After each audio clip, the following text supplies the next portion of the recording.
నమస్తే.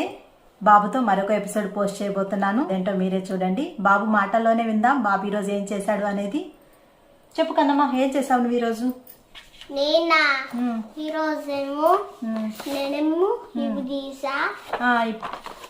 చూడండి, ఇప్పుడు నేను ట్రైన్ చూపించాను కదా, ఇదంతా కూడా నేను వీడియోలో ఎక్స్ప్లెయిన్ చేశాను కదా ఏంటి అనేది. ఇప్పుడు మరొక బొమ్మ చూపిస్తాను చూడండి. ఇది మీకు క్లియర్గా కనిపించట్లేదు, బహుశా ఫ్రంట్ కెమెరా కాబట్టి మీకు లెటర్స్ అవి క్లియర్గా తెలియట్లేదు. ఇదేంటి అనేది ఇప్పుడు బాబు మాటల్లోనే విందాము. బాబు ఎక్స్ప్లెయిన్ చేస్తాడు, వినండి. రాకన్నా ఏంటి ఇది చెప్పు. చెప్పు నాన్న, ఏంటది? First India. ఎక్కడుంది ఇండియా? అక్కడ ఇండియా ఉంది. ఓకే. తర్వాత దాని పక్కన పాకిస్తాన్ ఉంది. పాకిస్తాన్ ఉంది. అబ్బో. తర్వాత దాని పక్కన ఇరాన్ ఉంది. ఈ షేప్ చూడండి, యాక్చువల్లీ ఇలా వస్తుంది.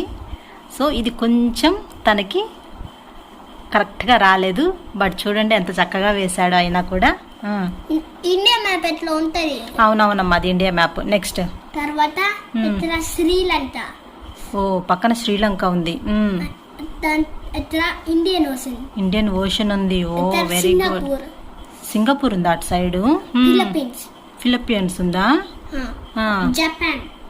జపాన్. ఓకే. బంగ్లాదేశ్.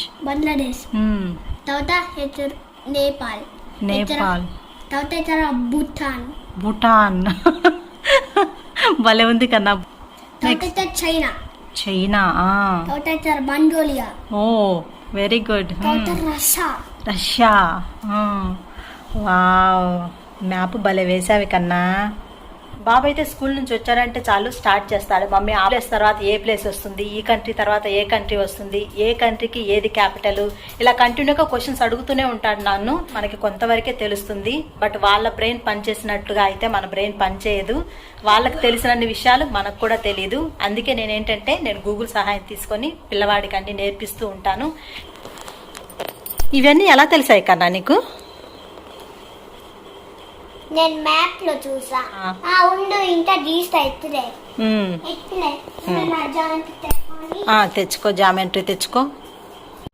చూస్తున్నారు కదండి, వాళ్ళ టాలెంట్ని ఎప్పుడు కూడా తక్కువ చేయొద్దు. వాళ్ళకి ఏది ఇష్టం అనిపిస్తే అది చేయనివ్వండి. దానివల్ల వాళ్ళ మెమరీ పవర్ అనేది చాలా పెరుగుతుంది. వాళ్ళకు కూడా ఒక మానసిక సంతోషం అనేది ఏర్పడుతుంది. దానివల్ల చాలా ఇంట్రెస్ట్ చూపిస్తారు చదవటానికి. ఈ ఒక్క టాపిక్ అనే కాదు, బోల్డ్ అనే టాపిక్స్ అనేవి వాళ్ళ బ్రెయిన్లో తిరుగుతూ ఉంటాయి. వాళ్ళకి ఏది అనిపిస్తే అది అబ్స్ట్రక్ట్ చేయకుండా వాళ్ళని చేస్తూ ఉండనివ్వాలి. ఒక 2 డేస్లో ఎగ్జామ్ ఉందనుకోండి, ఎక్కువగా ఆల్మోస్ట్ పేరెంట్స్ చేసే పని ఏంటంటే, రేపు ఎగ్జామ్ పెట్టుకొని ఏంట్రా ఇవన్నీ తర్వాత నువ్వు ఎప్పుడో టైం ఉన్నప్పుడు వేసుకుంది కానీ ముందు ఎగ్జామ్కి చదువు అంటారు. బట్ అది ఇంపార్టెంట్ కానే కాదు. ఈ వయసులో పిల్లలకి ఎగ్జామ్స్ అనేవి రాస్తూనే ఉంటారు. సో ఫైనల్ ఎగ్జామ్ అనేది కొంచెం కేర్ తీసుకోవాలి, కాదని కాదు. ఏంటంటే వాళ్ళకి ఎప్పుడు ఏది చేయాలనిపిస్తే అది మనం చేయనిస్తే ఏంటంటే ఆ ఇంట్రెస్ట్ అనేది వాళ్ళకి ఇంకా బాగా పెరుగుతుంది. అది ఎప్పటికైనా కూడా వాళ్ళకి ఆ నాలెడ్జ్ అనేది యూజ్ అవుతుంది. అందుకే నేను ఎక్కువగా ఏం చేస్తానంటే A4 షీట్స్ కానీ, స్లేట్స్ కానీ, స్లేట్ పెన్సిల్స్ కానీ రెడీగా పెడతాను. ఎప్పుడు తనకి కొంచెం బోర్ అనిపించింది అనుకో, మనకు అర్థమైపోతుంది కదా తనకి బోర్ కొడుతుంది, ఆడుకోవటానికి ఎవరో ఒకళ్ళు కావాలి, లేదు అంటే మనల్ని డిస్టర్బ్ చేస్తున్నా ఆ టైంలో ఏంటంటే మీరు ఒక పెన్ను పేపర్ ఇచ్చేసేయండి, లేదు అంటే స్లేట్ పెన్సిల్ ఇచ్చేసేయండి.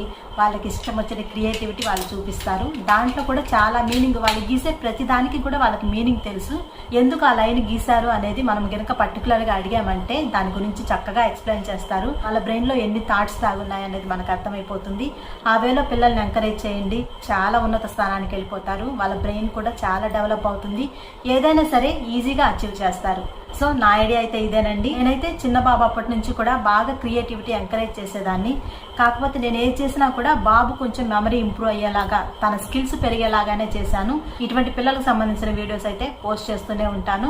నా వీడియోస్ వాచ్ చేస్తూ ఉండండి. అలాగే నా ఛానల్ ఎవరైనా మొదటిసారి చూస్తూ సబ్స్క్రైబ్ చేసుకోకపోతే సబ్స్క్రైబ్ చేసుకొని పక్కనే ఉన్న బెల్ ఐకాన్ని కూడా యాక్టివేట్ చేసుకోండి.